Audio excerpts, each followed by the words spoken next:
Welcome to Frost Astrophotography. I'm continuing my series of videos with objects that I have captured during both my first two seasons.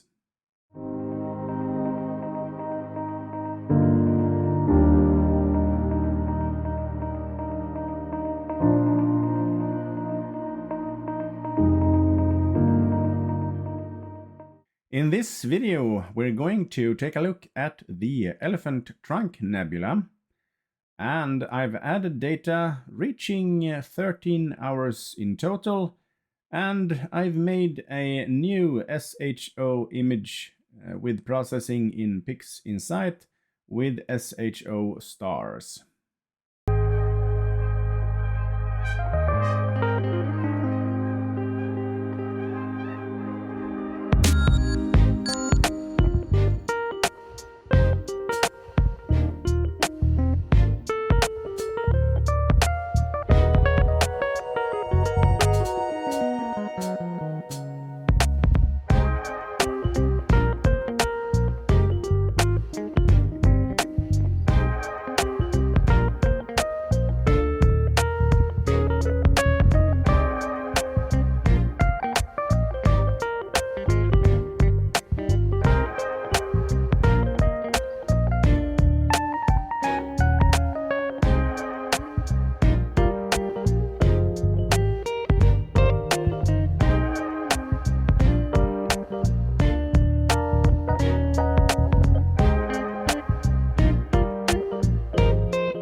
Jumping right into PixInsight, we're going to look at the Elephant Trunk Nebula IC1396. And I thought I would start by sharing some stacked images of earlier captures that I made. So this is actually the first ever capture I did of the Elephant Trunk Nebula using my Canon D60 DSLR. And as you can see here, there's not much data, or you can see the elephant trunk here, but you know, leaves something wanting, I would say. But I thought it was great back then. So then I got a UHCS filter for my Canon camera and ended up with this stacked image. And then I got my new ASI294MM Pro camera with SHO and LRGB filters and ended up with this stacked master file for HA filter. So this was the first ever capture I did with that camera. And moving along to today, I've actually used this data as well, but I've added more, ending up with 13 hours in total. And this is the master HA stacked today. And I've also got O3 and S2 as well then. You can see that my 7nm O3 filter is not great. You see the halos around the bigger, brighter star. This is actually a triple system, so it's 3 stars in here. don't think you can make it out on the O3, but I think you can in the HA. Well, 2 at least, but there is 3 here.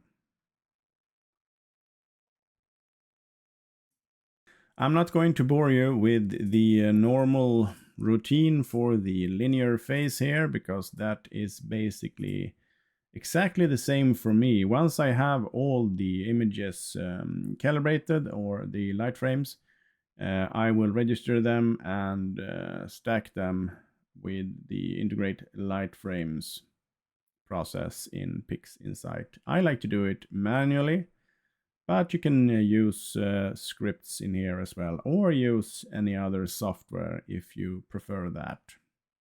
I'm always using dithering when shooting in narrowband or in broadband as well, depending on the exposure time. If I use 5 minutes, I always dither for every frame, and I'm making sure that I have the correct configuration for my camera, so the guiding will move the correct amount of pixels.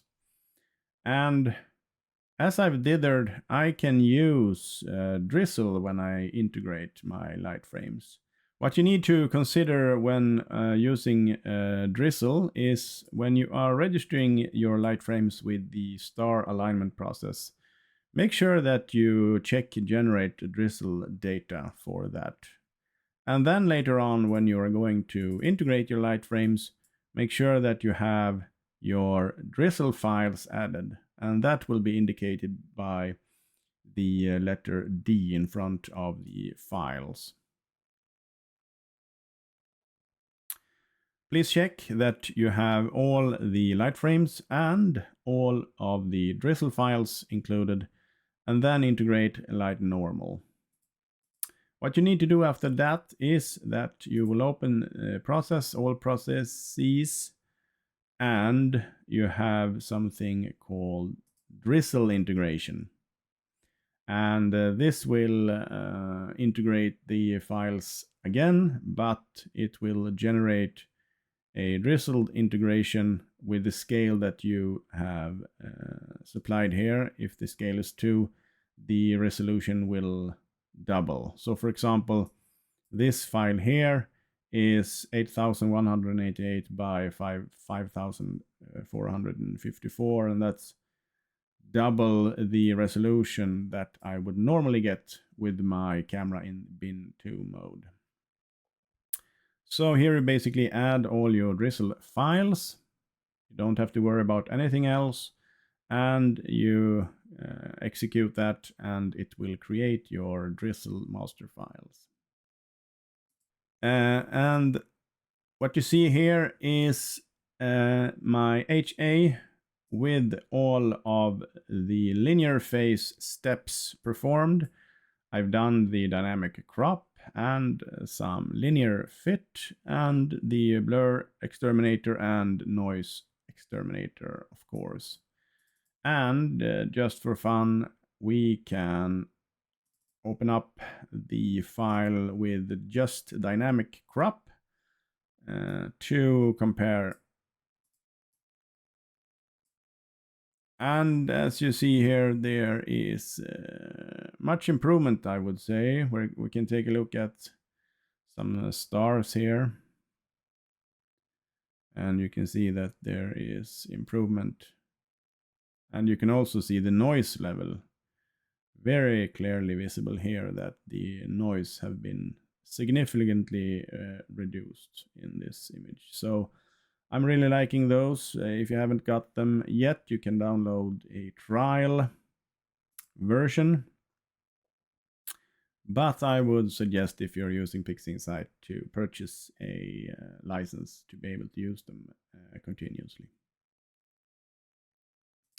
After manually stretching the files, I've moved along to the nonlinear phase, and I've used Star Exterminator to make starless version of all 3 light frames here that are stacked. And we have some pretty good data here, I would say. I really like this. And now I have to decide how to integrate these 3. You could use the normal pixel math to make the standard SHO image. And for that, you use pixel math, you use not a single expression, you add your S, H, and O frames here in these 3 tabs, and you click on execute, and you will get a file that looks like this. Now this is the standard SHO integration before we have made any manipulations whatsoever. If you want, you could also do a 4XX integration, and for that you use the script 4XX, and you end up with an integration that looks like this. Now this is just a matter of taste. What do you want to build upon? Well, I really like this script and color mix for different images, but for this one I'm choosing to go with the classic SHO.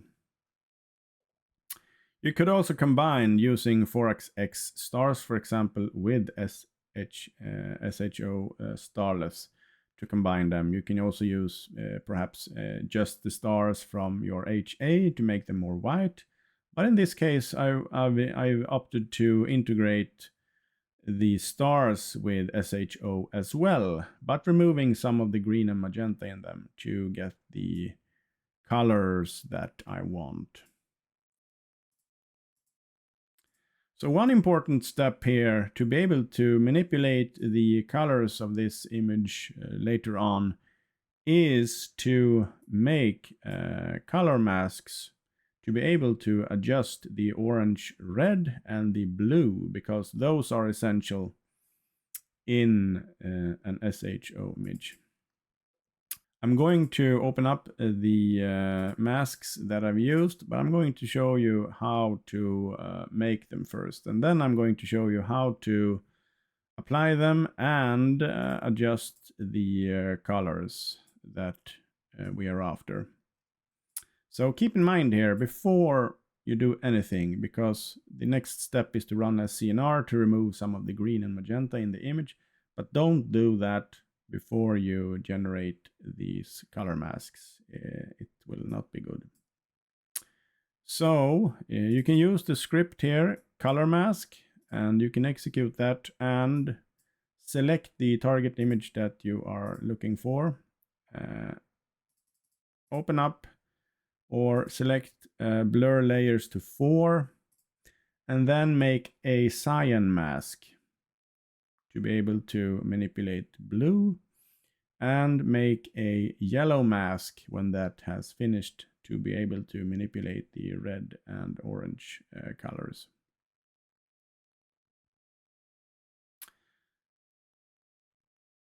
When the color mask script has finished, you will have to blur the masks somewhat, and I'm using the multiscale linear transformation tool here to do that.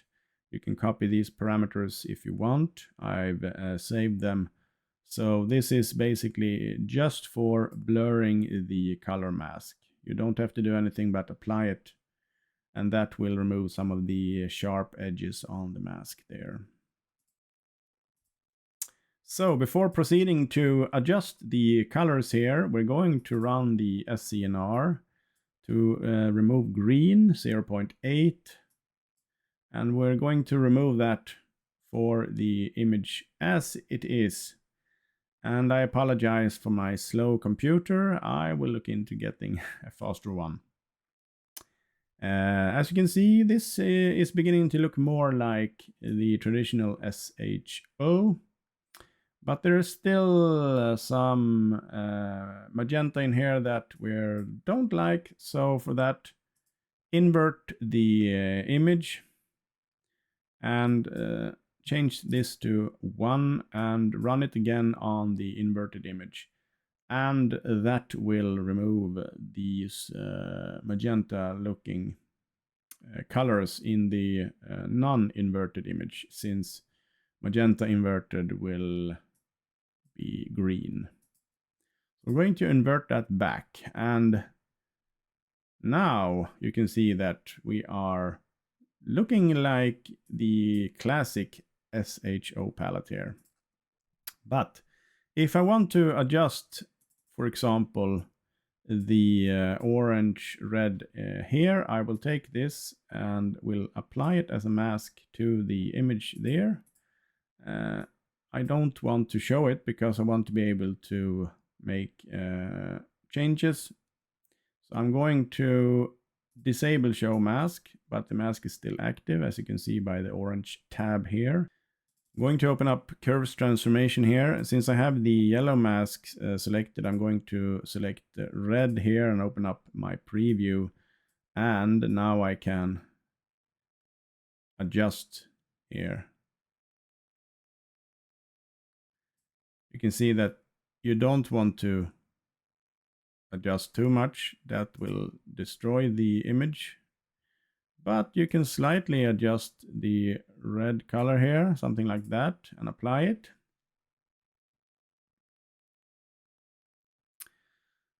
You can close that, close the preview.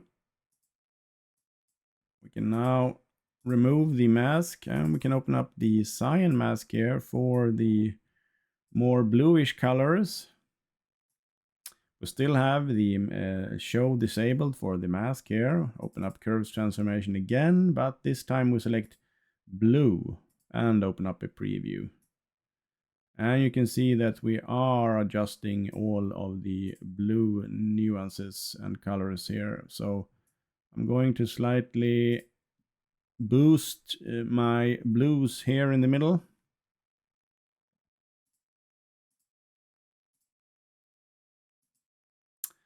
Something like that. I can also make some first adjustments to the color overall in this image. I can first remove my mask here before I forget that.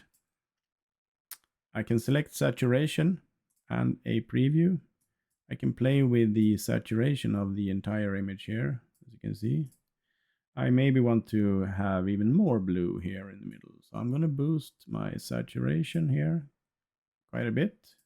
I like that, but this is a personal preference, of course. So not everyone might agree with me here.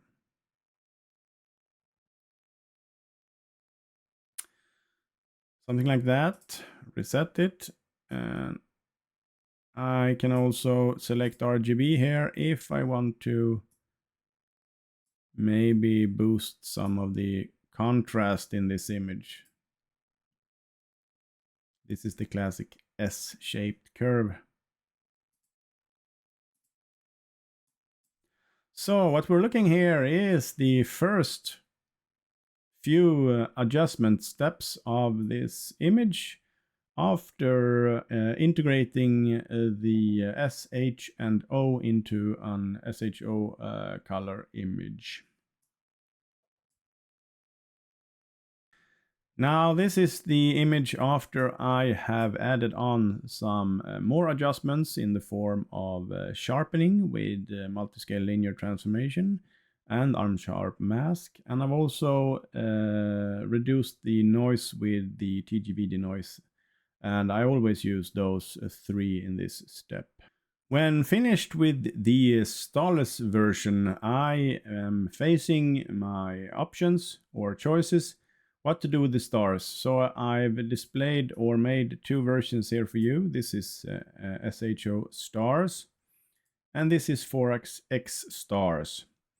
Here you have a more bluish, and here you have some more red color in the stars. And in this version I would like the red better, but I will make sure that I will dial down the colors a bit using SCNR exactly the way I did for the starless image here. And I also prefer to reduce the stars a bit, and I'm not using any fancy software for that. I'm just using curves transformation or histogram transformation to dial down the intensity of the stars here. And now you are looking at the final result of my Elephant Trunk Nebula SHO with SHO stars. 13 hours of total integration time spanning over 2 seasons in 2021 and 2022-23 season. Enjoy this image for now, and I will see you in the next processing video. I still have a couple of objects left to show you before starting to capture new data in the 23-24 season.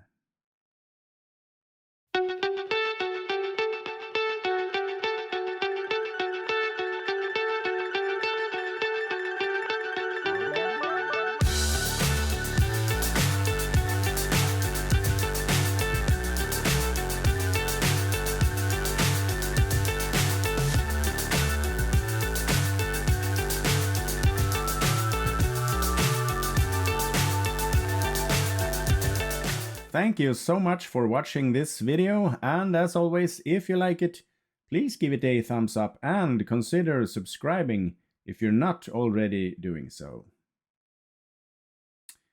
If you'd like to support my work with these videos, there is an option listed in the video description that you can use. Until the next video, I wish you have some clear skies.